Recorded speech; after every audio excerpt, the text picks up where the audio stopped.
Hello everyone, welcome to the next session of our conversations video. We have a very special treat today.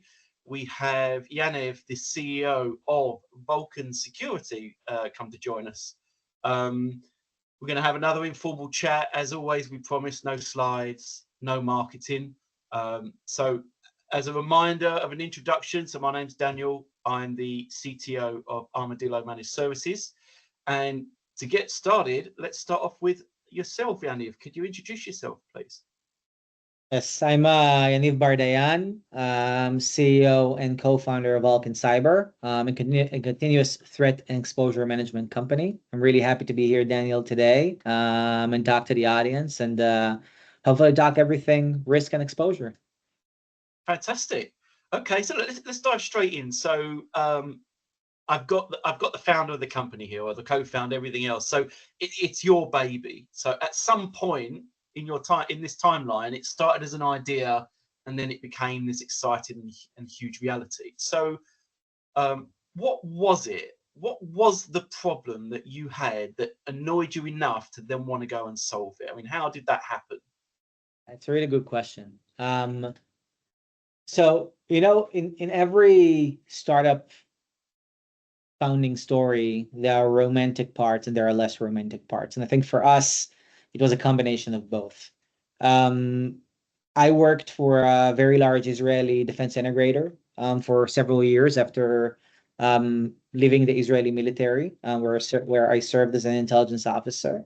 I've seen, the most exciting parts of the cybersecurity realm from both sides, working within a defense organization and serving defense organizations all around the world.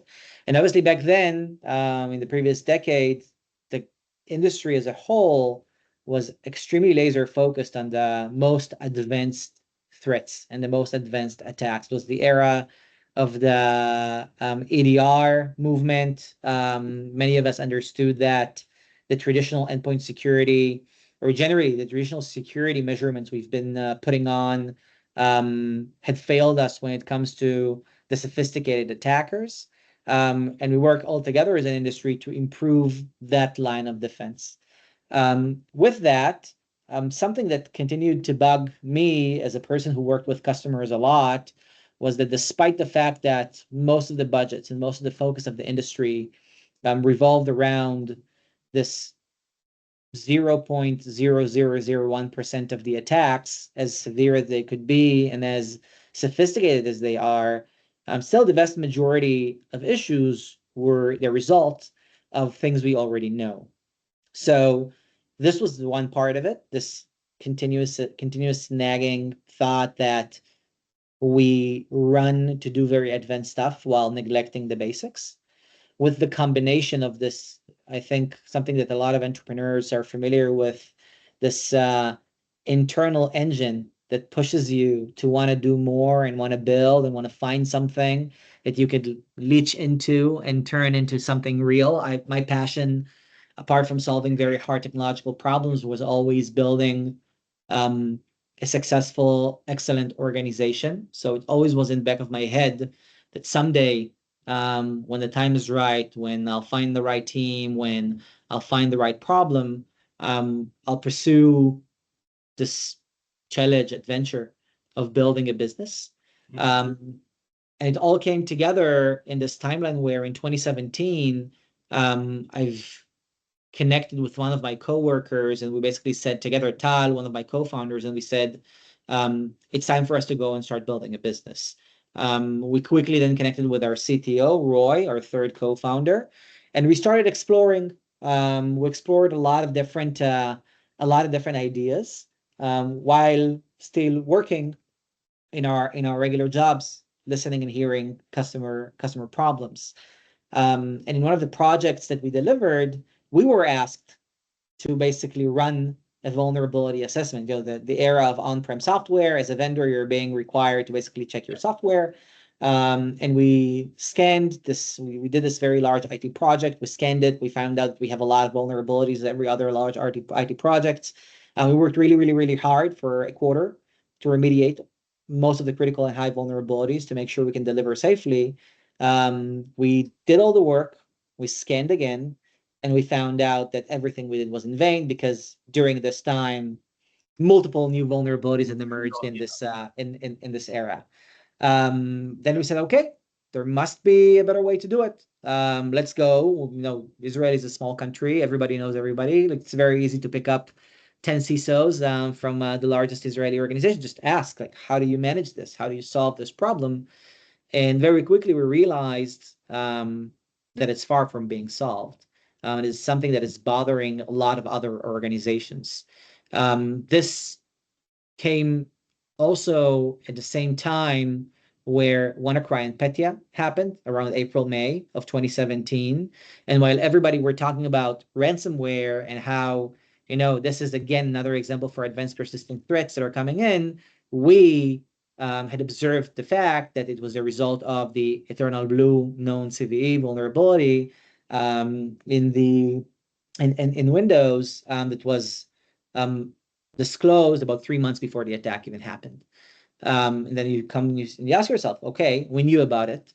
It was severe, like a CVSS 10 type of vulnerability. Almost no one had fixed it because I think there was also like this revolving thought that there is no use of doing vulnerability management because we have all these advanced defenses already deployed. And the world basically collapsed into itself after WannaCry and Petya. We started having this smell of something strong, and we started thinking about how we're going to build this, what is the right solution, focusing a lot about the problems and its dynamics, what components of this problem are out there. And then Equifax breach happened, which is another result of another very widely known high CVSS vulnerability. This led obviously to the largest privacy breach in the history of the United States. It also had direct influence on people because social security numbers were also stolen as part of this breach. And social security numbers in the US are this unique identifier for every person. You could do a lot of things. Could have done a lot of things with a person's social security number without a lot of validation. So this gave us some more momentum in understanding not only that this is a big problem, but there is a very material potential impact of not addressing it. And while we were thinking about building a business, we felt the pain ourselves, and the market gave us signals. Everything started aligning into place when we also identified what would be the right solutions, what would be the right technology. And in this case, it's not only technology, it's technology that supports process across enterprise process that is very cumbersome and difficult because the perception of responsibility, unlike in the world we were part of instant response and responding to attackers, in the world of risk and exposure, the security team is basically powerless. When you're responding to attackers, you're powerful. You can do whatever is required to kick the attacker out. When you are managing the risk of a potential vulnerability, you always have to work through an enterprise proxy. You have to ask someone outside of security to apply the fix because of the uptime concerns. Speaking about uptime and what could happen after this weekend with a global IT outage, you have to act responsibly as you apply these changes. And for us, it was this moment of revelation where you have such a tough problem that is so big, bears such huge weight, both on the operations, the cost of managing it, doing it right, as well as the potential outcome. Because I think something that we started understanding as an industry, which, by the way, I think it's a wrong perception, but there is a very fine line between negligence or not in security. And what does it mean to be negligent? And I think that back then, after Equifax, there was a lot of claims on negligence and how things are being managed. There was a direct implication on people, on the CISO and others, putting aside all of the unfair trade stuff that happened later. But for us, it was clear. We zeroed in on the problem. We got very good feedback from customers. We got very feedback from investors on our approach. Back then, it was revolutionary, focusing on the remediation part, focusing on the data, making sure that we don't talk the talk of yet another what we call flashlight technology, a tool that you put in a dark place in your environment, like the cloud or code. You're opening it, and then you get a lot of new findings, a lot of inventories. It's very important. But we felt back then, and I think the industry is already shouting it off the rooftops, that adding more findings to the pile doesn't necessarily move the needle in the way you want to move the needle. The way to move the needle today is to actually reduce risk. And all of that together led us in 2018 to start Vulcan, and start this 6 year journey of facing what I deem is one of the toughest problems to resolve in the realm of security, because its dynamics is very different than the problems we are accustomed to resolving. And secondly, what might be one of the most impactful businesses you can build in our industry, because it is one of the sole problems that are relevant to every enterprise at every size, and bears the same weight and same impact, as well as is associated with the same operational challenges, just goes and amplifies and grows the larger the organization is, but also for very small organizations. So take us, we are a 100 people organization, and managing our exposure management program is something that takes a lot of our attention, despite the fact that we are small. So, I mean, it's all this together. So a bit of romance around like what happened in the market, and like a personal experience, but also just the understanding as entrepreneurs that there is a very, very, very large opportunity here in the market that we can seize, that will hopefully bring a lot of value to our customers, as well as can accommodate, because when you build companies, you always need both sides. You need a very good problem to solve, but also the business engine that can allows you to push and grow and grow and grow to continue to solve this problem even in a more novel way.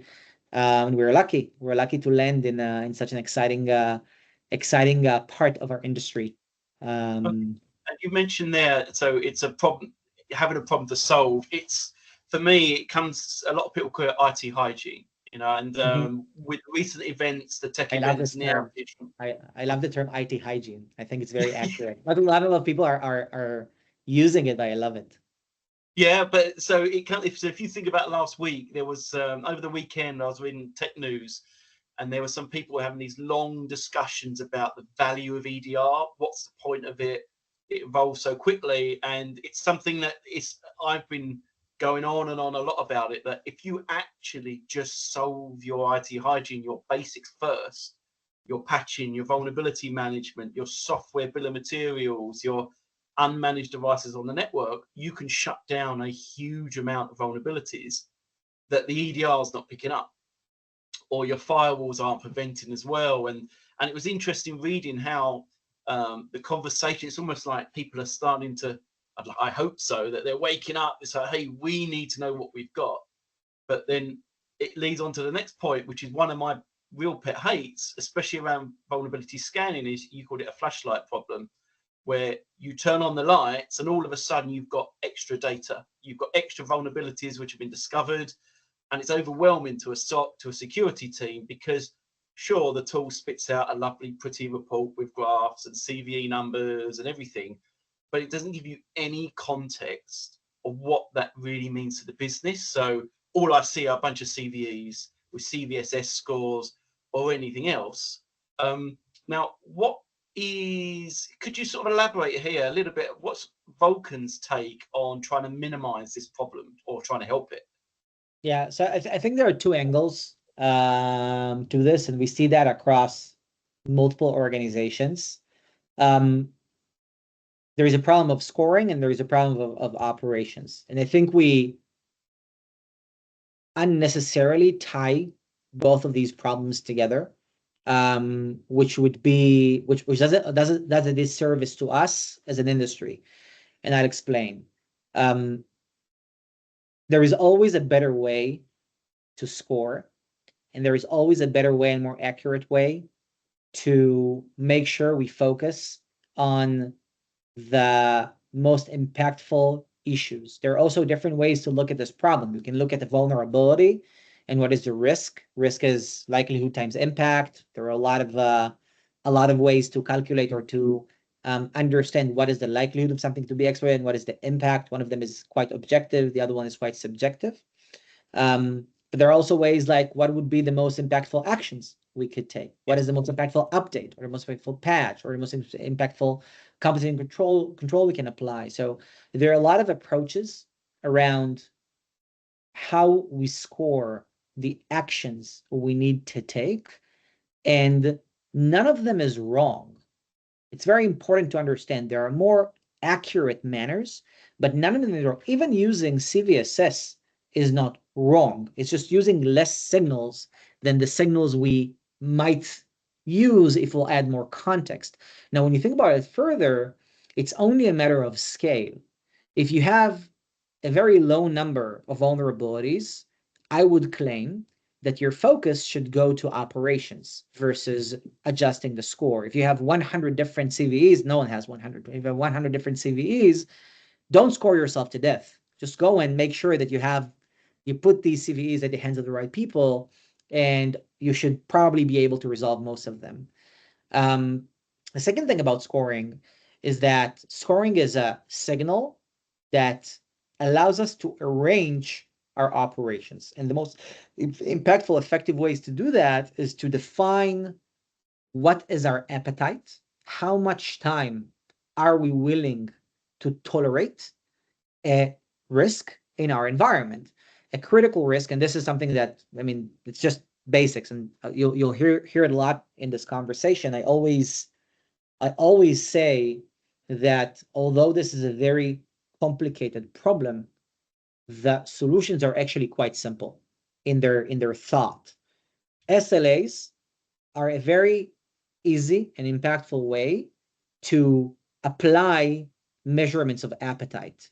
When we say we give a 15-day SLA to a critical vulnerability, putting the scoring aside for a moment, what we say is that we assume nothing will happen within a 15-day window when we have a critical vulnerability. We have this 15-day to resolve it. If it crosses the 15 days, it's outside of our appetite, and we already deem it as higher risk because of information that attackers could collect, exploits that could be published in the wild, whatever it is. And this means that we should act in even further urgency to resolve. Same goes for 30 days or 45 days for highs, 180 days for medium, so on and so forth. We give the business and ourselves some kind of objective measurement to say, this is how we're going to drive our operation, regardless to the score. The more vulnerabilities you have, probably the more complex or contextual or thoughtful your score should be in order to differentiate the critical from the non, because it has an impact of operations. Because one might say, okay, I might have 1 million vulnerabilities, but if I have 1 million remediation owners and each and every one of them can remediate only one, I actually don't have, or need to remediate only one, I actually don't have an operational problem. So these things are intertwined to a certain extent, but we should take the approach of dividing and conquering when it comes to how we manage scoring and how we manage operations. On the operational front, defining this business agreement in the form of SLAs and making sure you have the right approach towards assignment of tasks, holding people accountable to these tasks, making sure that we run a continuous process very similar to a QA process on your software. Bugs always occur and you always have to fix them, but they have different variations of severity. We say risk, but eventually it's severity. There is severity of vulnerabilities and there is a severity of bugs that are judged by the same way. How likely a bug is to reoccur, what is the impact that this bug will cause our users, and therefore our business. So this assignment, this process of assignment holding accountable is the other part. And I would recommend organizations to understand which problem is more burning and start with it first. In many cases, we tend to fix the scoring problem or to try and fix the scoring problem because it's easier to fix. It might be more complex, but it's still something that lives within the realm of the security team. The security team defines, we don't need to ask for help or permission or to align people to a process in order to decide how we score. And I can tell we work with a lot of different organizations and a lot of different sizes, and you will find that the most effective remediation operations are actually the ones using, in some cases, the most naive scoring methods, CVSS v2 even. But because the operation is so well oiled, it doesn't really matter. This particular scoring method is the best fit for the operational process they are running. So we have obviously thoughts and ways and technologies to score better, and thoughts and ways and technologies to run the process better. We work with our customers on both, but it's very important before you go out on a project that you decide to improve your vulnerability or continuous threat and exposure management programs, to understand where your big problem lies, because it will dictate how hard implementation would be, and B, where your efforts and mindsets should be. If you'll work very hard to score and to make sure the score is accurate, but then you have nothing happening on the other side, no one to assign the tasks to, no business agreement on what does it mean, even if we cut criticals, from 1 million to 1,000. If there are no 1,000 people to go and fix it, we did a lot of work in vain. Yeah, absolutely. So there's some interesting points there. To sort of follow on from that, automation and remediation, right? So automation is a topic which a lot of customers want. You've made the point there that they may have that huge pile of CVEs or fixes or changes that they want to make, and they don't have the resource to go with it. And so often conversations sort of go along the lines of, wouldn't it be great if product X could also remediate or could also do that? Especially as a lot of these remediation steps are manual. Okay, now my understanding is that Vulcan has a really interesting solution for automating exposure risk management. Yeah. Could you enlighten me on that, please? So there are different layers and levels of automation. Where let's take the two edges for a moment. Everything is manual. That says maturity level 0. Yes. And everything is automated, meaning the environment is fully immutable, goes up and down, fixes itself. All of the code is vulnerable, is not being pushed to production, whatever.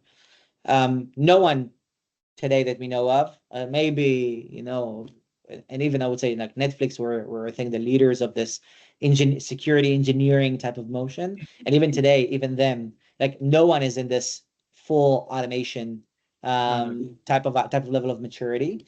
And I think we need to think about this again. We need to find simple solutions step by step to go up to the ideal situation.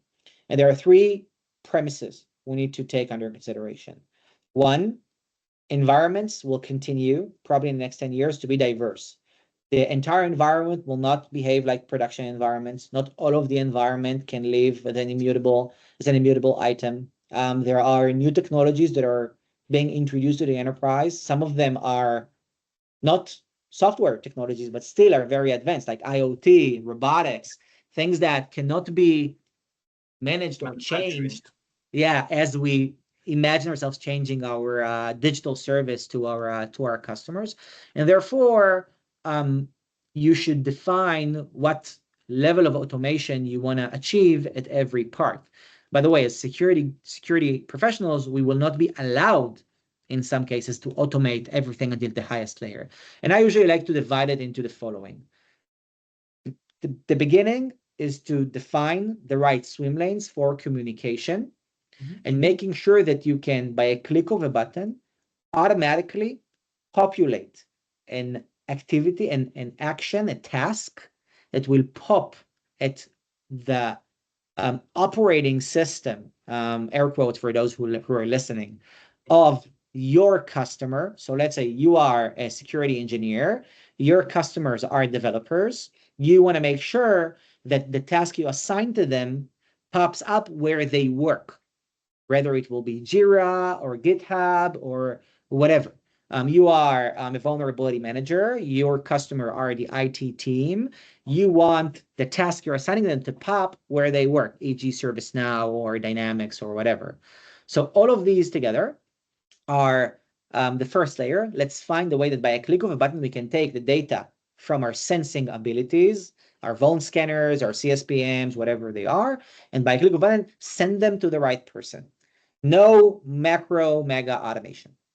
This is the first layer. And this is mainly the challenge there is integration and data classification. The second layer, once we have integrated and classified the data, is setting up the rules that will automatically triage and understand what needs to go to whom and at what level of severity and what are the restrictions you're putting on it. So every vulnerability on this environment that is critical based on our scoring that we have set needs to go to this system, be open on this person with this SLA in this format. Let's take ServiceNow. There are endless amount of ticket formats. Every team would like to get a different ticket format. For us to be successful, we need to adjust ourselves to each remediation owner or team or remediation team or whatever, and open and send them the task in the way they are accustomed to. We are dramatically increasing the likelihood of remediation by doing so. So the second layer is not technical, it's organizational and procedural. We need to define these automation rules, and hopefully we can apply them on this integration data classification layer, so we won't have to open these tickets semi-manually, clicking a button, but now these buttons are being clicked automatically more and more and more. The third layer of automation is enrichment and remediation guidance. Usually, as information security teams, what we do is that we send the problem to our counterparts. Now, to increase even further the possibility and likelihood of remediation, if we can automatically provide these teams with the instructions, and these instructions could be from do A, B, C to a piece of code that they can run that will fix the issue, then we increased our ability even further, and now we automate not the deployment, but we automate the process of finding out and understanding how we should remediate a certain issue. This is the third layer. And the fourth layer, and usually, by the way, this is where most organizations today felt comfortable. This is, I would say, the edge for the most part, where in some cases, this is where we have a caveat. I wouldn't call it the fourth layer, I'd call it 3.5. Because for some environments, or for some types of vulnerabilities, or for some types of operations, technological operations, further level of automation might apply. Two examples. Let's block deployments that doesn't meet our risk criteria. Let's not allow code or open source packages to be populated to production because they do not meet our security standards. Now, these things, they're not bulletproof. Let's take the open source example. An open source package you have deployed yesterday that was not vulnerable could be vulnerable tomorrow because someone will find a vulnerability and disclose it. So it's never, there's no silver bullets here. This is why I like the term hygiene. It's like taking a shower. You go out clean, the day goes up, the day goes by, and you need to go take a shower again or brush your teeth. It's a continuous process. Yeah, exactly. So this 3.5 layer applies to only particular environments, particular types of operations, again, immutable environments for that matter. If you're using containers or Kubernetes and you have the ability to regenerate certain types of problems, so configuration issues in the cloud specifically are a bit more easier or less disruptive for auto remediation. In some parts, I mean, I would not auto block ports or auto change, I don't know, open S3 buckets to the world because there might be a technological business related reason that they are like that. But there are other things or other hardening processes that you can take that could be automated.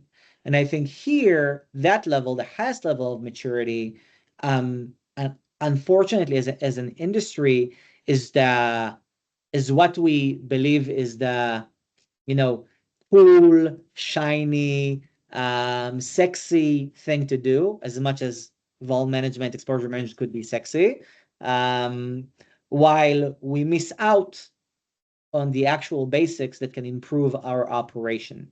I'll give it like a slide example. I'm a very big fan of EPSS.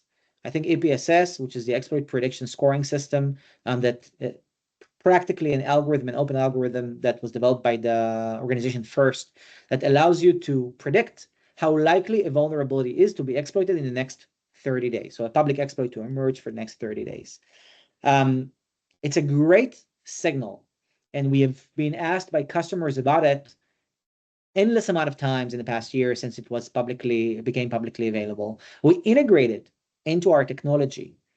But again, a shiny thing comes up. We say, okay, now we can find vulnerabilities that predictably, with machine learning and AI and all these cool stuff, we could know that they might get exploited in the next 30 days, while ignoring the fact that we have sometimes tens of millions of critical vulnerabilities with already existing exploit code out there that just are not attached to a very cool score, that are now becoming less of a critical issue because here is the new shiny thing around EPSS. And I think this is a problem in our industry. Our industry, because of the way it's built, the fact that there is a lot of innovation in it, a lot of new technologies, a lot of money that is coming in and is routed through marketing, and a lot of companies that are trying to win the attention of very, very busy people, we tend to jump on the next big thing and forget about the fact that we have not solved the fundamental problems that we have. So to me, it's a common theme. It's a common theme. It's interesting.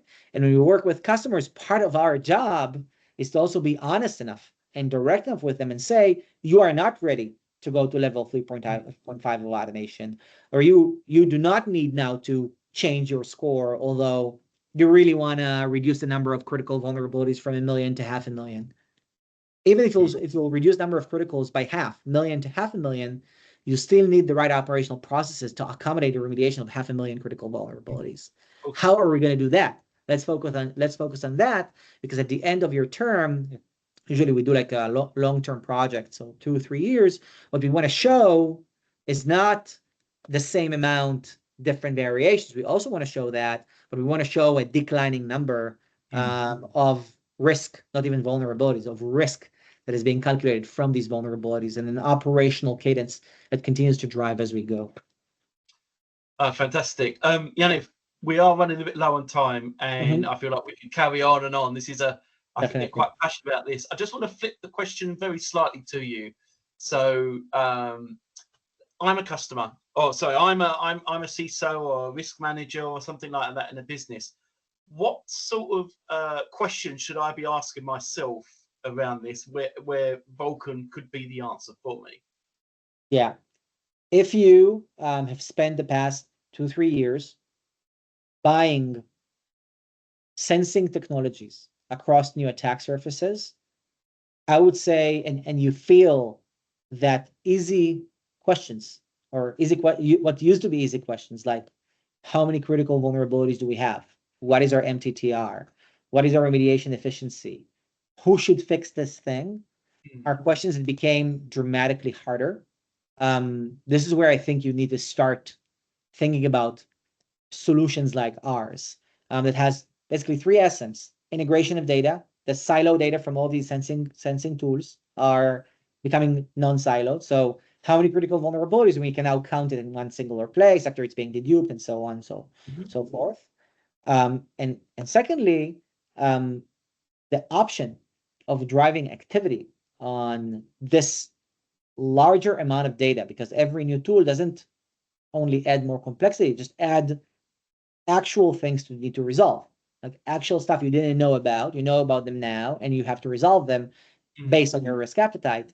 Then if the operational burden is becoming very high, the benefits of really automating this process and using tools like us that are automating the process are benefits can add a lot to the operation, eventually allow us to be more secure. So this is what I would say to a CISO. If you feel this pain, these 2 pains, or you have taken these steps, this is when I would recommend to start looking at CTEM platforms. Okay, fantastic, great answer. Look, I'm afraid we're going to have to call it there. It's been fantastic to have a catch up with you. Thank you very much for your time indeed. Thank you, Daniel. It was perfect. Thank you. Thank you. Cheers. Bye-bye. Wonderful.